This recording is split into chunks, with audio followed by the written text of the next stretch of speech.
예, 오늘은 개인 기업의 법인 전환에 대한 이야기를 가져와 볼 건데요.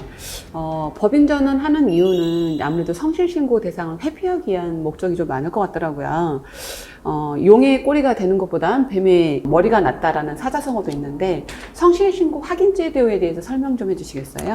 일단 성실신고 확인제도라면은 저는 이렇게 말씀드릴 것 같아요. 네. 주식회사라든지 법인에는 외감이 있다면은 네. 세금에는 개인사업자한테 성실신고 확인제도가 그렇다. 있습니다. 맞다. 비슷하네. 맞습니다. 예, 화면을 보시면은 네. 무조건 다 받는 건 아니고요. 네. 업종별로 이렇게 대략적인 3가지 카테고리로 매출 기준을 정하도록 되어 있습니다. 네. 대표적으로 도소매 같은 경우는 15억, 제조업 같은 경우에 7.5억, 네. 이 7억 5천만 원이고요. 네. 그리고 서비스업 같은 경우는 5억으로 해가지고 매출액이 넘어간다면 성실신고 확인을 받도록 되어 있습니다. 이게 매출 기준이 아니면 그 외에 뭐 비용 처리라고 하나? 그런 거 다 빠진 금액? 매출입니다. 매출이 단순한 기준이에요. 매출입니다. 네.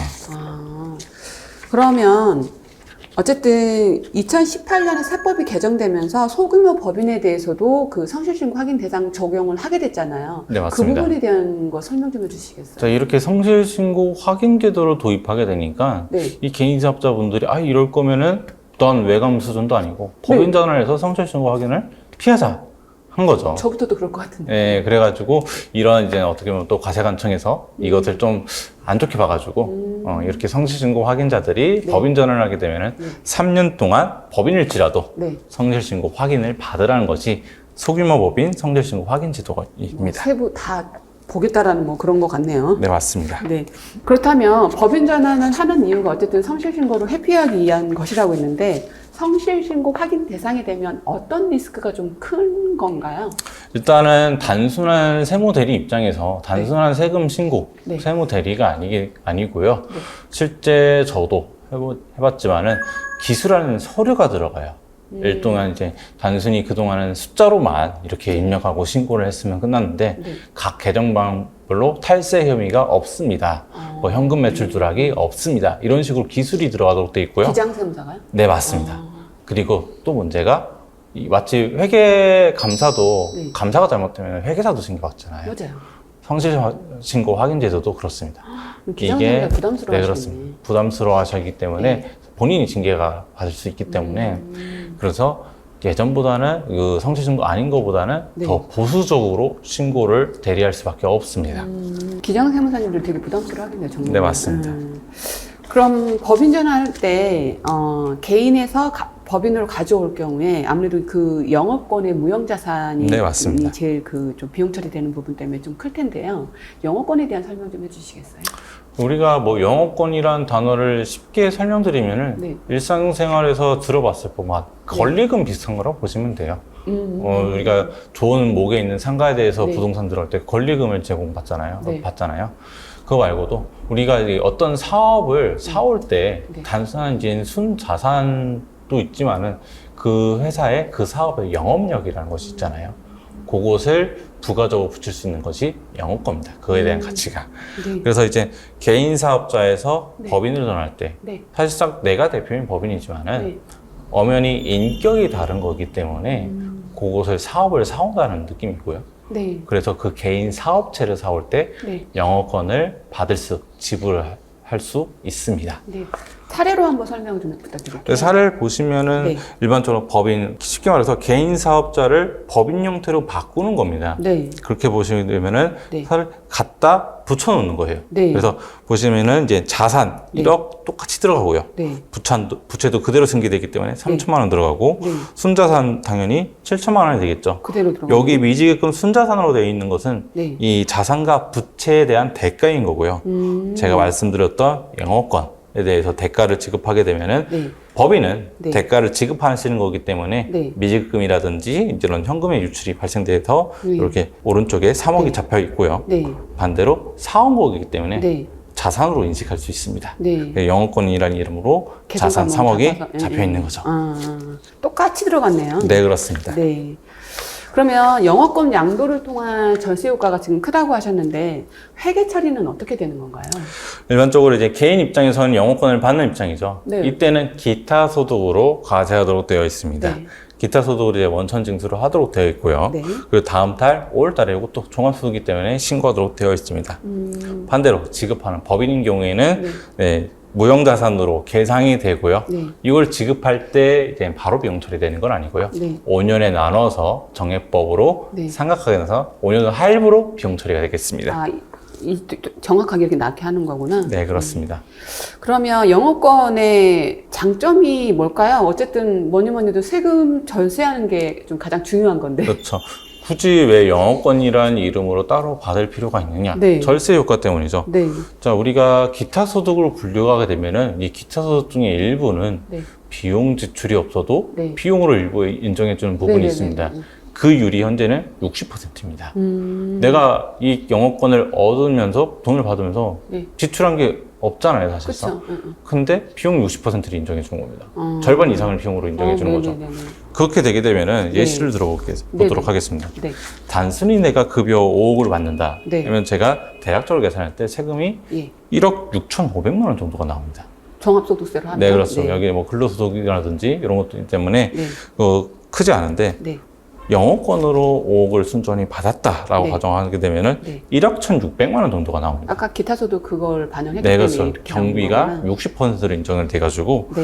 60%가 빠지게 되는 거죠. 사실상 60%가 비과세 된다고 보시면 됩니다. 그러면은 대략 한 5천만 원에서 4,800만 원 정도의 절세 효과가 있는 겁니다. 아, 네네네네네. 지금 법인 전환하는 방법이 아까 말씀하셨던 뭐 이렇게 뭐 중소기업 통합부터 현물출자 뭐 다양한 방법들이 있었는데 사실 현물출자가 제일 많이 나오나요? 네, 그렇습니다. 현물 출자가 가장 많고요. 예. 왜냐하면 현물 출자를 하게 되면 현물을 그냥 법인에 넣는 거기 때문에 네. 별도로 현금 뭐 금전적인 정산이 필요 없기 때문에 될 수 있는 현물 출자로 많이 하시는 분입니다. 여유가 네. 없으신 분들은. 네네. 전환 방법에 대해서 한번 설명해 주시겠어요? 종류별로요? 일단은 이제 큰 부가세법에서 이것이 나오는데 네. 사업을 포괄 승계하는 경우에는 네. 우리 부가세법에서는 사실상 사업의 양수도 있기 때문에 원래는 이제 자산이 이동하면서 이제 부가세를 내고 반대쪽에서 환급을 해줘요. 같은 사업주니까. 그러면 냈다가 똑같은 세금이 반대쪽에서 환급이 이루어져요. 상계가 되는 게 맞죠. 네. 근데 이게 현실적으로는 실제 행정 업무를 보게 되면 두 개의 시일 차이가 거의 한두 달 차이가 나도록 돼 있습니다. 줬다 받았다 이렇게 해야 됩니다. 네, 그래서 그게 불편하기 때문에 네. 포괄 승계인 경우에는 네. 이것을 공급으로 안 보겠다. 부가세 낼 필요 없습니다. 아, 아예. 그곳이 있고요. 그리고 세간면 포괄 양수도라는 게 있어요. 세간면 법인 전환인데 이것은 조세특례제한법에 규정이 되어 있습니다. 그럼 이걸 하면 뭐가 좋냐? 일단은 우리가 그 법인 전환을 많이 두려워하시는 것이 이것도 이제 넘기는 거기 때문에 부동산이나 차량 같은 경우는 취득세가 부과되고요. 부동산 같은 경우에는 양도소득세가 부과돼요. 그리고 때로는 내가 개인 사업자인데 2월 공제 같은 게 많이 나온다. 우리가 세액 공제를 받게 되면은 그의 세금이 납부할 게 너무 없거나 최저한세라는 어떤 제한 네, 요건에 맞아요. 걸리게 되면은 그 세금을 그냥 다 날리는 게 아니고요. 공제액을 좀 2월 저축을 시켜줍니다. 네. 10년 동안. 네. 그것도 있고요. 네. 창업을 하게 되면은 예를 들어서 감면을 5년 동안 해주게 되는데 네. 그게 날아갈까봐 좀 두려워하시는 겁니다. 근데 이 조세특례제한법상 세감면 법인 전환을 하게 되면은 네. 이런 것들이 좀 완화됩니다. 네. 양도세 같은 경우도 바로 내지 말고 2월 과세를 통해서 그 부동산이 넘어가서 그 법인에서 팔릴 때 양도소득세를 그때 밀어주고요. 네. 그리고 취득세도 옛날에는 이건 사실 100% 감면해줬어요. 맞아요. 지금은 근데 단순히 75% 정도만 이제 감면을 해줘가지고요. 네. 이것도 꽤나 큰 겁니다. 이제 부동산이 우리 지방에 이제 공장이 비싸니까. 크거나 또 제가 많이 봤던 사례들은 수도권에서는 버스 회사, 어. 택시 회사도 이게 차 취득세가 꽤 어마어마하죠. 부담이 되거든요. 네. 이런 회사 같은 경우에 취득세를 좀 아끼면서 이제 법인 전환을 할 수 있고요. 네. 또 제가 말했던 2월 공제액이 연결됩니다. 내가 예를 들어서 뭐 1억 2월이 남아 있으면 법인세에서 그걸 나중에 저축금을 끌어다 쓸 수 있다고 보시면 되고요. 창업 관련돼서 얼마 전에 상담했던 케이스는 네. 창업한 지 2년밖에 안 됐는데 이거 법인 전환은 날아가는 거 아니다. 아닙니다. 세감면을 하게 되면은 법인 전환하고 나서도 창업 가면 받아볼 수 있습니다. 네. 어쨌든 2월 공제는 5년이지만 네, 아까 그렇습니다. 뭐라고 했죠? 감면 2월? 네, 감면이랑 이제 2월 공제가 있는데 2월 공제는 세액 공제라고 그쵸, 불리는 그쵸. 거거든요. 그것은 이제 내가 못 받게 되면은 저축한다는 습관으로 네. 이제 저축이 됩니다. 그거는 10년 동안 가도 돼 있고요. 감면은 이제 날라가긴 하지만 어떤 기간 동안 감면을 해줘요. 뭐 박앤세일처럼 기간 한정으로 네. 뭐 70% 할인 이런 식으로 되는 거기 때문에 그 기간을 연속적으로 보도록 되어 있습니다. 그러면은 어쨌든 법인 전환을 하면 제가 봤을 때는 기장세무사 쪽 사무실에서 해줘야 될 역할들이 좀 많을 것 네, 같아요. 맞습니다. 기장세무사님께 요청해야 할 사항이 있다면 어떤 것들이 있을까요? 일단 두 가지죠. 사실상 인격이 두 개가 나오기 때문에 네. 개인 사업자를 정리하는 절차, 네. 법인을 새롭게 시작하는 네. 절차. 그래서 이제 법인 개인과 관련돼 가지고 결산을 마무리 지어야 되겠고요. 네. 이런 것들이 사실 법인 전환 계약서에 다 들어와요. 별표로 들어오게 돼 있고요. 네. 그리고 이제 개인 사업자 상태의 근로자들은 이제 4대 보험이 상실 신고 처리가 되고 네.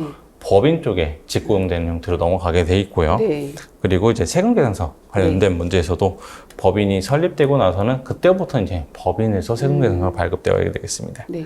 그리고 대가와 관련돼서도 영업권을 받게 된다면 그거 관련된 원천세 관련돼 가지고 이제 말씀을 드려야 되고요. 네. 또 이제 법인에서는 그 영업권 관련돼서 감가상각을 할 수 있도록 자산에 계상할 필요가 있겠습니다. 또 영업권 세금과 관련돼서 내년 5월에 종합소득세에서도 반영될 수 있도록 그것을 이제 기장세무사님에게, 세무대리인에게 말씀드려야겠습니다. 네. 깐깐하게 본다라는 거네요. 예.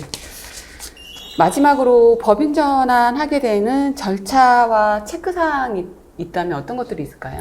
일단은 법인전을 하는 이유가 네. 이제 법인세가 상대적으로 저렴하다, 또 네. 지분분산에도 유리하다 장점도 있겠습니다만은 앞서 말했던 성실신고를 좀 피하자라는 목적도 있기 때문에 네.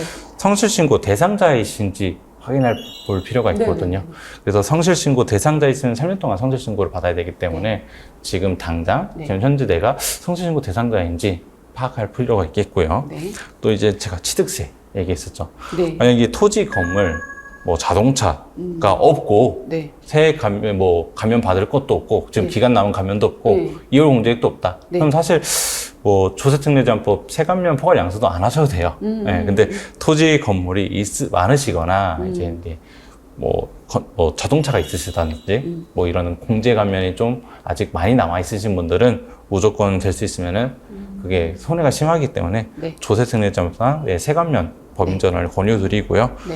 또 이제 자산 부채가 관련돼 가지고 개인 사업자는 보통 장부를 성실하게 작성을 많이 안 하세요. 네. 네, 과세관청에서도 그걸 좀 알고 있고요. 근데 이 기회에 돼 가지고 뭐 재고 자산 같은 것도 한번 제대로 되어 있는지 한번 실사 조사를 해본 것도 권유가 드리고 있고요. 또 이제 꼭 이런 유형 자산 말고도 우리 네. 거래처 대금 같은 거 떼인 건 없는지, 네네네. 내가 혹시 지급하지 않은 건 있는지, 네. 그런 것들을 이제 법인 전환을 하면서 한번 좀 개인 사업자를 되돌아보는 기회를 가져보는 것이 좋겠습니다. 네.